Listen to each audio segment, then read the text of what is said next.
Hi friends जदि साम of factor बेर करते देय एग्जामे जदि ए धरनेर अंक आसे किभाबे करबे देखो n इक्वल्स टू देওয়া আছে 2 to the power 3 into 3 square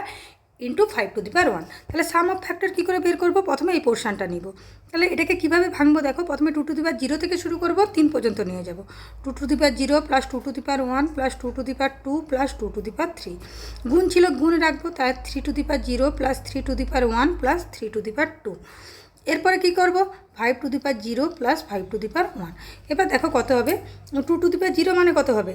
1 plus 2 plus 4 plus 8 into এটা কত হবে 1 প্লাস 3 প্লাস 9 আর এটা কত হবে 1 প্লাস 5 তাহলে কত হচ্ছে দেখো 15 ইনটু 30 ইনটু 6 কত হচ্ছে 15 6 90 90 এর সাথে 13 গুণ করলে হবে 1170 এটাই হয়ে যাবে আমাদের অ্যান্সার। ভিডিওটি ভালো লেগে থাকলে লাইক শেয়ার এবং সাবস্ক্রাইব করে